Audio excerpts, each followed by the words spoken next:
Bismillahirrahmanirrahim. Assalamualaikum warahmatullahi wabarakatuh. Eh, Senang bisa bertemu lagi dengan Anda. Pada pembahasan kali ini, kita akan melanjutkan materi sebelumnya yang akan membahas posisi sastra bandingan. Jadi kalau pada materi sebelumnya kita membahas tentang ruang lingkup penelitian sastra bandingan, pada hari ini kita akan membahas bahwasanya posisi sastra bandingan itu di mana jika dibandingkan dengan ilmu uh, yang lainnya. Terutama ini materi ini untuk menjawab beberapa hal yang ditanyakan ya dalam menanggapi materi yang sebelumnya. Jadi nanti akan coba saya jawab di materi ini yang mudah-mudahan nanti bisa terjawab. Minggu lalu kita sudah membahas tentang ruang lingkup sastra bandingan yang sangat luas jika kita lihat dari berbagai macam sudut pandang. Ya, ada beberapa hal yang nantinya bisa Anda mudah-mudahan bisa Anda pahami dari materi sebelumnya. Nah, bagaimana ruang lingkup itu tidak hanya nantinya menyangkut kepada perbandingan antara satu karya sastra dengan karya sastra yang lainnya atau satu genre dengan genre yang lainnya atau karya sastra dengan seni yang lainnya. Nah, dalam pembahasan kali ini kita akan fokus kepada pembahasan bahwa sastra bandingan itu merupakan sebagai bagian dari kajian sebuah interrelasi. Nah, apa yang dimaksud dengan interrelasi itu? Nah, nanti kita akan bahas kaitannya dengan beberapa ilmu sastra yang lainnya, juga dengan ilmu-ilmu yang lainnya di luar sastra, dan juga nantinya bagian dari yang kita sebut sebagai interdisipliner. Ya, yang pada beberapa pertemuan ke belakang sebetulnya sudah banyak kita bahas atau di mata kuliah yang lainnya, di mata kuliah sebelumnya, di semester sebelumnya kita sudah banyak membahas atau banyak menggunakan beberapa pendekatan-pendekatan terapan dalam ilmu sastra.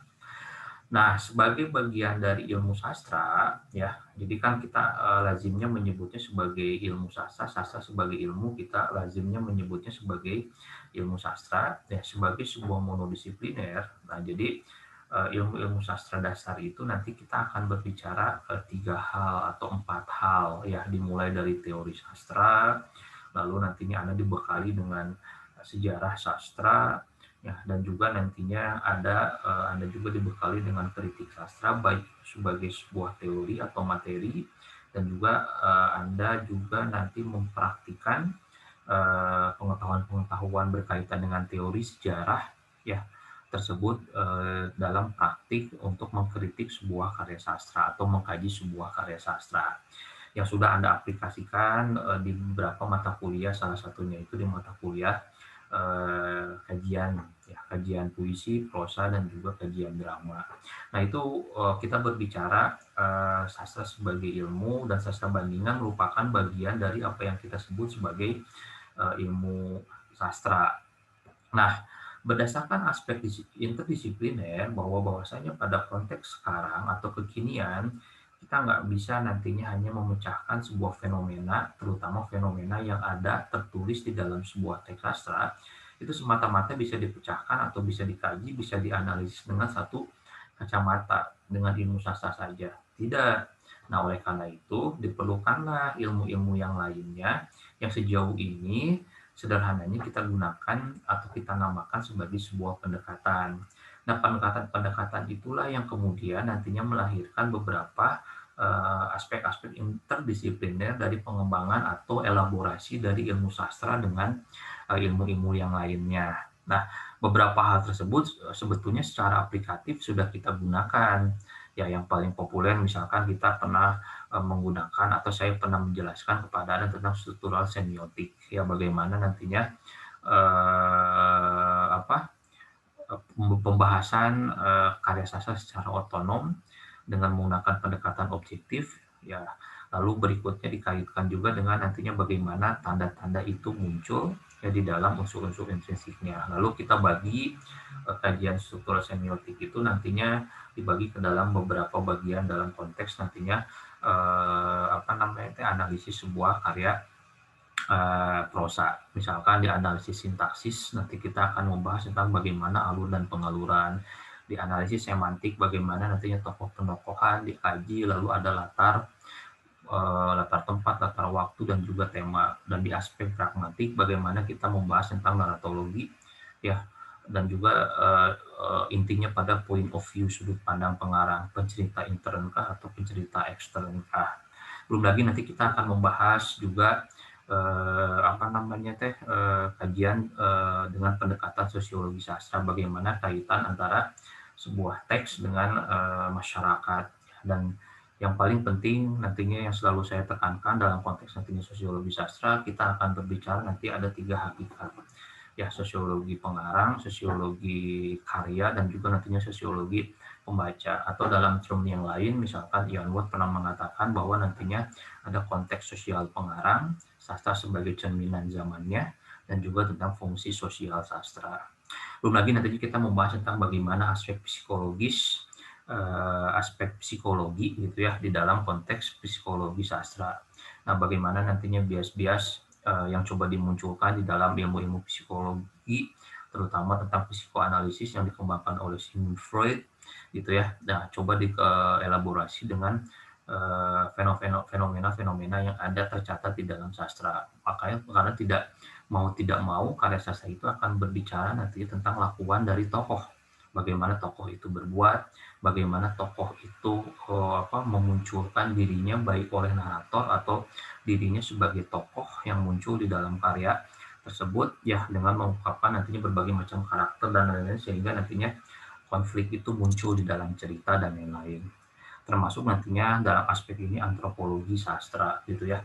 Walaupun psikologi sastra, antropologi sastra itu bukan bagian yang banyak kita bahas di dalam mata kuliah sebelumnya, tapi ini nanti dapat Anda baca, bisa Anda perdalam ya di beberapa buku, misalnya karya-karya dari Profesor Nyoman Putaratna, lalu ada nantinya karya Suwardi Endaswara, itu nanti banyak mengungkapkan tentang beberapa pendekatan-pendekatan ini, termasuk beberapa pendekatan-pendekatan yang lainnya yang sudah kita bahas, ada postkolonial, lalu nantinya ada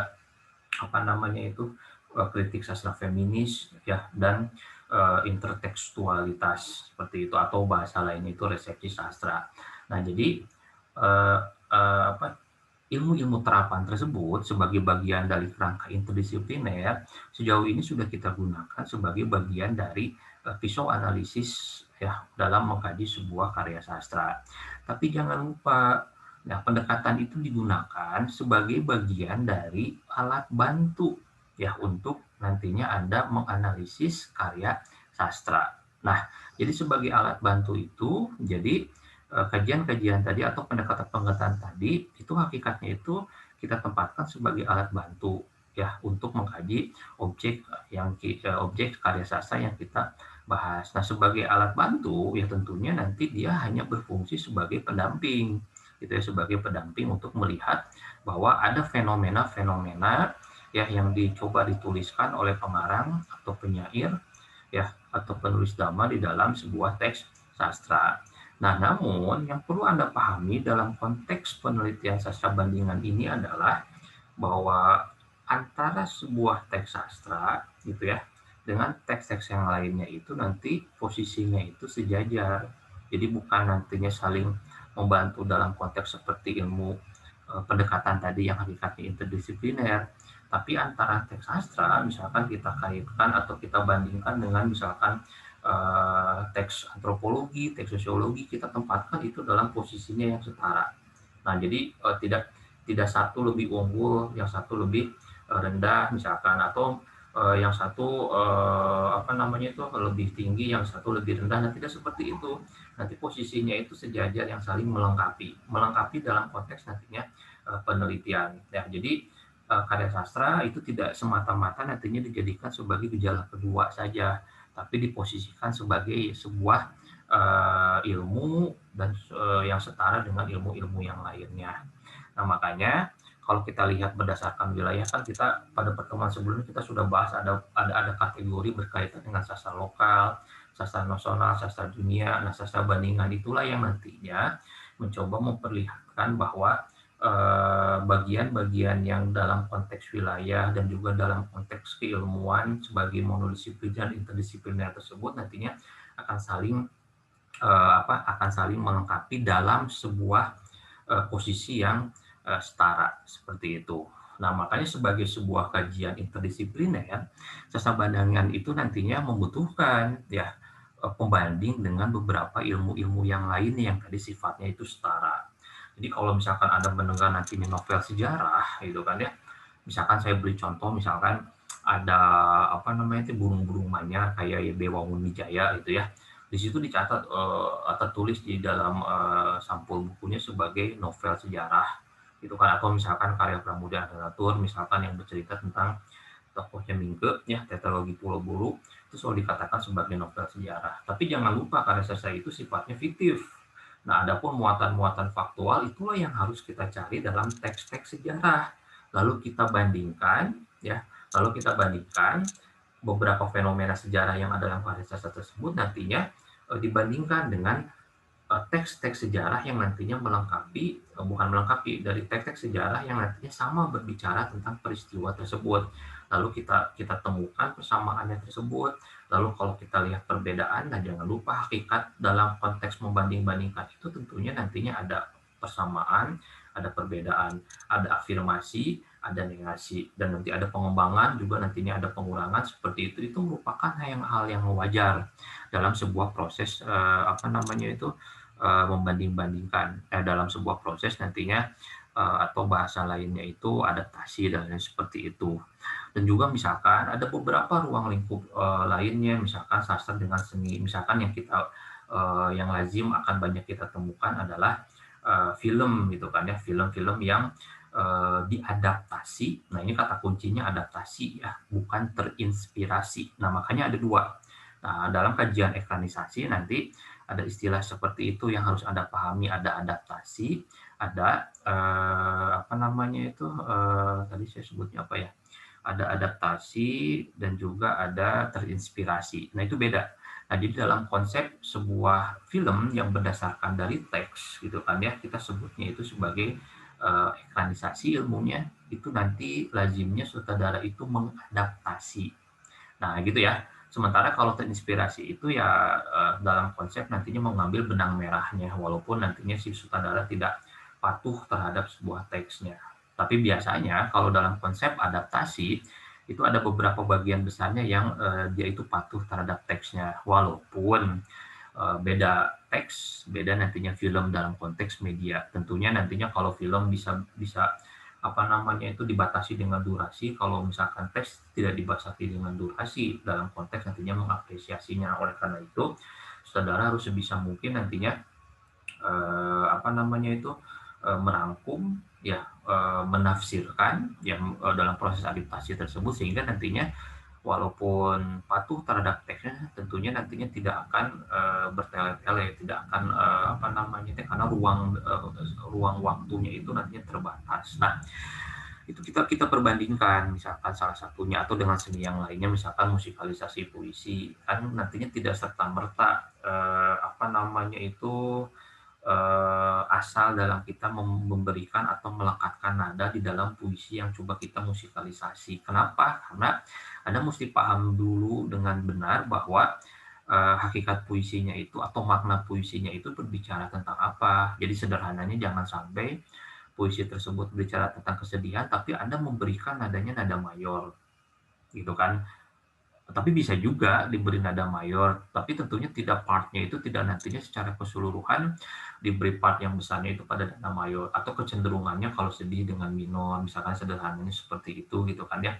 Nah, makanya jangan sampai nantinya ketika musikalisasi tersebut itu nantinya mengakibatkan rasa yang muncul yang dimunculkan di dalam teks sastranya itu kemudian menjadi hilang karena faktor-faktor ketidakcermatan dalam memberikan nada. Nah, itulah salah satu yang nantinya bisa kita perbandingkan ketika menganalisis sebuah musikalisasi puisi. Contohnya, itu kan ya, nanti Anda bisa menyebutkan bahwa ya tentunya Anda harus paham ilmunya, ilmu sastranya, juga nantinya ilmu tentang seni musiknya, sehingga nantinya posisinya setara. Nah, itulah hakikat dari sastra bandingan, termasuk nantinya dibandingkan dengan beberapa hal yang tadi sudah saya bahas, misalkan ada psikologi, sosiologi, antropologi, ya, filsafat, dan yang lain-lainnya, politik, dan lain seperti itu. Nah, itu kita melihatnya sebagai sebuah kajian interdisipliner. Nah, jadi ilmu-ilmu ini, ya, ilmu-ilmu ini nanti kita posisikan sebagai setara dengan teks, sebagai setara dengan ilmu sastra, ya, untuk mengkaji nantinya sebuah objek kajian dari sastra bandingan itu yang paling utamanya adalah teks sastra, gitu ya. Nah, ini bagian terakhir yang perlu saya jelaskan, ya, bahwa dalam konteks nantinya penelitian sastra bandingan, gitu ya, ini beberapa yang selalu saya ulang. Jadi kalau Anda membaca bagian ini kok diulang-ulang, ya, itu justru pengulangan-pengulangan itu sebagai bentuk penegasan bahwa yang pertama, jangan lupa, ya, dalam konteks sastra bandingan itu hakikatnya adalah membanding-bandingkan. Ya, ketika membanding-bandingkan, ya, minimal nantinya ada 2 karya yang Anda bandingkan. Minimal, karena kalau satu itu, ya, kita tidak dalam proses sastra bandingan, tentu bukan dalam proses penelitian kontestasi, penelitian bandingan, kalau satu mah, gitu kan, ya. Nah, jadi minimalnya itu 2 karya, gitu ya.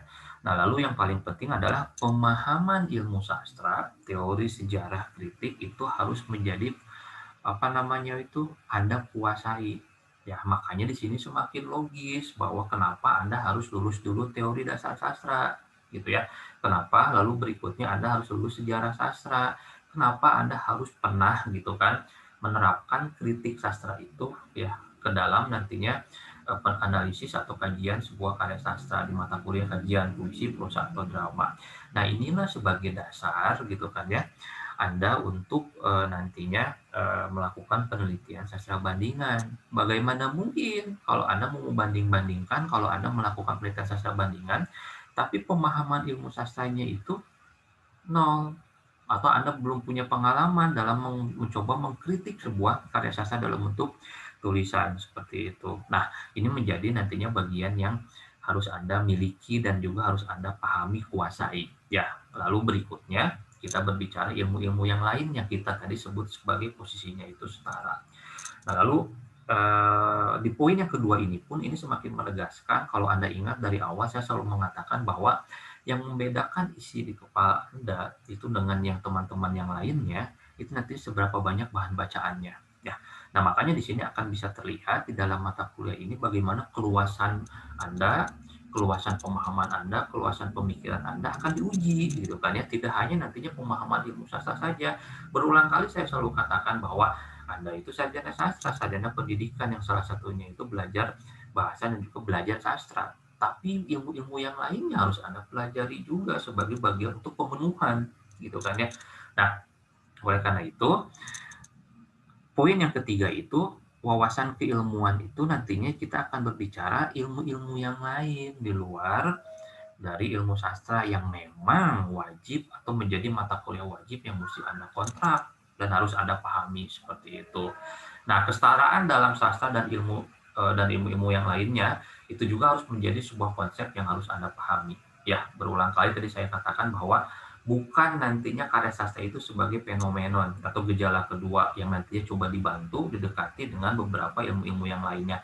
Tapi dalam konsep ini, antara ilmu sastra, ada objeknya, ada ilmu sastra, lalu ada ilmu yang lainnya, itu nantinya setara untuk nantinya menambah kekayaan Anda dalam menganalisis objek karya sastra yang coba Anda bandingkan. Seperti itu. Nah, saya kira itu yang bisa saya sampaikan pada pertemuan kali ini. Nah, mudah-mudahan Anda dari sedikit materi ini, ya, yang sebetulnya banyak beberapa pengulangan, ya, yang sebagai bentuk penekanan, ya, kepada Anda, mudah-mudahan Anda sudah mulai terbuka wawasannya dan Anda sudah mulai berpikir untuk bagaimana nantinya menulis esai, ya, dalam kerangka nantinya penelitian sastra bandingan ini. Karena jangan lupa Anda harus nantinya mempraktikkan beberapa teori-teori sejauh ini atau materi-materi sejauh ini yang sudah Anda dapatkan, ya, lalu nantinya tugas-tugas yang harus Anda kerjakan tersebut nantinya sedikit-sedikit nantinya mulai Anda cicil. Nah, ini pun untuk menjawab beberapa pertanyaan, salah satunya itu dari pertanyaan Ratila, gitu kan, yang kedua juga pertanyaan dari Fitri. Ya, mudah-mudahan melalui konsep ini, gitu ya, sekarang Anda tidak terbatas lagi. Jadi kalau kemarin di mata kuliah kajian prosa dibatasi hanya satu pendekatan, nantinya patuh ya harus seperti itu, karena metode kerjanya pendekatan tersebut seperti itu. Tapi kalau di dalam sastra penelitian sastra bandingan, ya karena tadi hakikatnya itu kajian interrelasi, jadi tidak sempit. Jadi kalau misalkan Pak ada kemungkinan nggak kalau misalkan nantinya di-combine pendekatan itu, misalkan sosiologi nantinya dengan kritik sastra feminis, bisa jadi gitu kan. Atau misalkan di-combine antara apa namanya itu kritik sastra feminis nantinya dengan postkolonial, apalagi kalau kita berbicara tentang bagaimana bias-bias patriarkal itu muncul baik nantinya setelah Pak kolonial, bisa nggak, bisa jadi seperti itu. Jadi nggak terbatas nantinya hanya satu pendekatan untuk satu bidang, nggak kayak gitu, justru nantinya akan semakin terbuka luas. Nah makanya